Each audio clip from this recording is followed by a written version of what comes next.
Kita ke informasi lain, pemerintah telah menetapkan instrumen rancangan anggaran pengeluaran dan belanja negara atau RAPBN 2016. Penggunaan anggaran subsidi untuk pengurangan jumlah kemiskinan menjadi fokus Presiden. Dalam rapat Kabinet Paripurna yang membahas postur asumsi makro di RAPBN 2016, Presiden Joko Widodo meminta agar target ditentukan secara realistis, mengikuti perkembangan ekonomi saat ini. Selain subsidi listrik, BBM dan non-energi, dana bantuan sosial atau bansos turut disoroti Presiden agar fokus disalurkan untuk bidang pendidikan, kesehatan, serta pengurangan kemiskinan. Asumsi dasar ekonomi makro dengan mengikuti perkembangan ekonomi terkini, kita ingin agar nantinya semuanya dipasang secara realistis. Yang pertama, kemudian yang kedua, pengelolaan masalah subsidi listrik, subsidi BBM, dan non-energi juga harus lebih dikalkulasi lagi agar bisa tepat sasaran. Meski sudah menetapkan sejumlah target dalam asumsi makro 2016 secara realistis, Menko Perekonomian Sofyan Djalil enggan menyebutkan secara rinci. Sekarang pemerintah telah menentukan titik. Target pertumbuhan tadi range, ya kan? Sekarang sudah menentukan titik. Target inflasi masih range, sekarang sudah titik. Artinya ini sudah final, tinggal akan dipidatokan Presiden tanggal 14 Agustus. Ya itu namanya diambil. Range apa? Range yang lama range-nya. Yang lama berapa Pak? Tadi ini intinya adalah kan ini masih embargo ya. Karena Presiden akan pidatokan tanggal 14 Agustus itu tidak ada menteri yang karena statusnya masih di embargo. Sebelumnya dalam rapat kerja dengan Komisi 11 DPR, pemerintah menyebutkan kisaran pertumbuhan ekonomi tahun depan antara 5,5 hingga 6%. Sementara pada kuartal pertama tahun ini, pertumbuhan berada di angka 4,7%. Dari Jakarta, Ferry Prihardi, Agustin Lawrence, Metro TV. Hari ini Presiden memanggil sejumlah pimpinan lembaga negara ke Istana Kepresidenan di Bogor, Jawa Barat. Ya, pilkada serentak masuk dalam agenda pertemuan hari ini. Kita akan segera bergabung bersama Eko Frima yang saat ini berada di Istana Bogor, Jawa Barat untuk mengetahui informasi selengkapnya. Eko, apakah pertemuan sudah dimulai dan bagaimana hasilnya? Gilang dan juga Robert, sudah hampir pertemuan kurang lebih 2,5 jam antara Presiden Joko Widodo dengan sejumlah pimpinan lembaga negara membahas salah satunya isu pilkada serentak yang maksud kami yang akan dilakukan pada 9 Desember mendatang.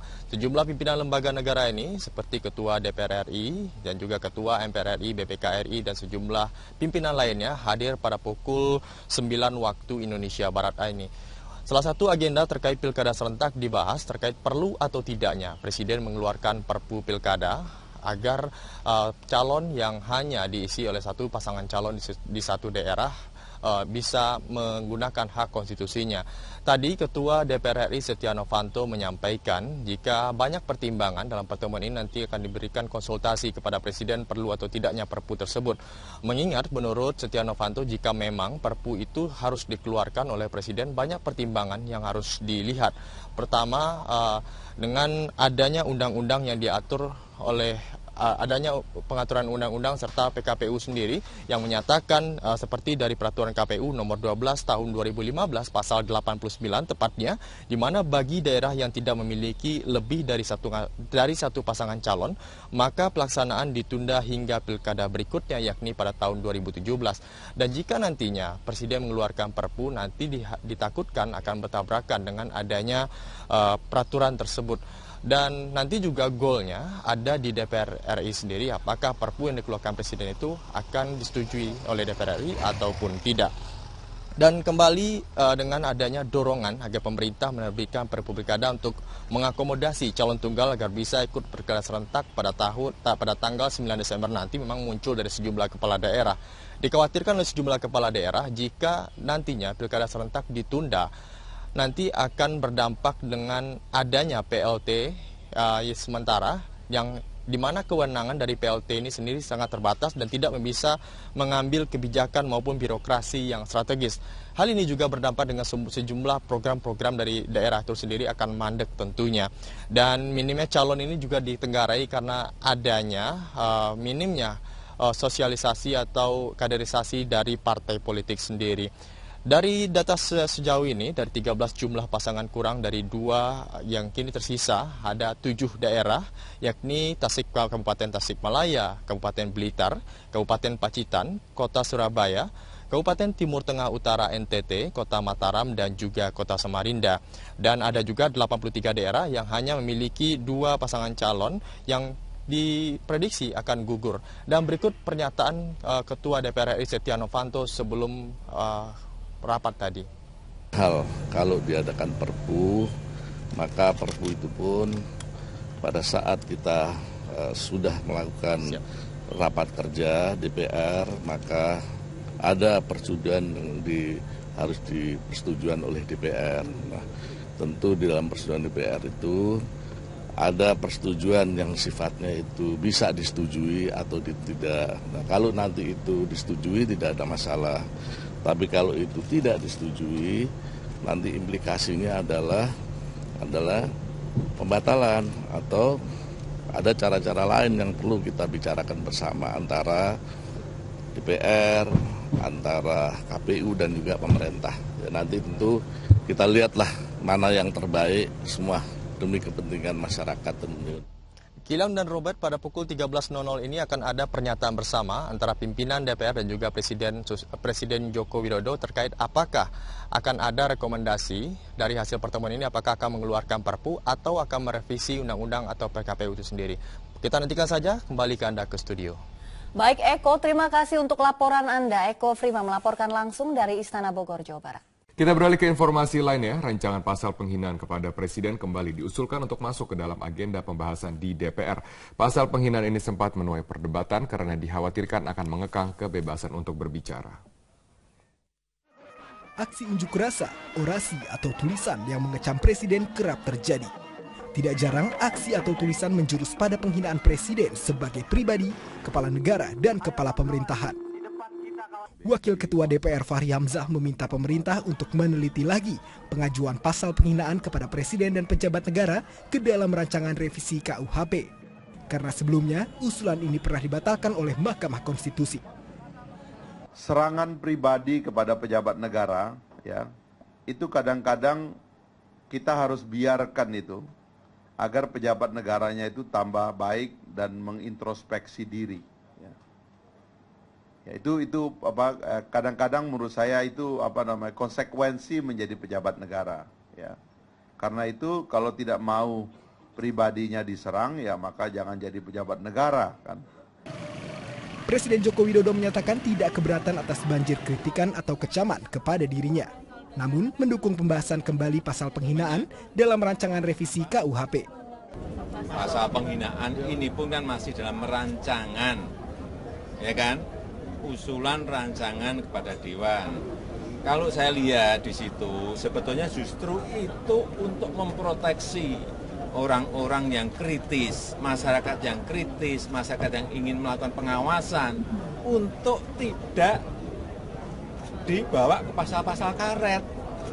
Jangan dibalik-balik kamu. Ya, justru memproteksi. Jadi yang ingin mengkritisi, memberikan pengawasan, ingin memberikan koreksi, silahkan. Pasal penghinaan ini nantinya akan menjadi salah satu pasal dalam revisi KUHP. Salah satu yang mengganjal kelanjutan pembahasan RUU revisi KUHP adalah pasal mengenai penghinaan kepada Presiden. Revisi KUHP ini telah diajukan sejak tahun 2004 lalu. Tim Liputan Metro TV.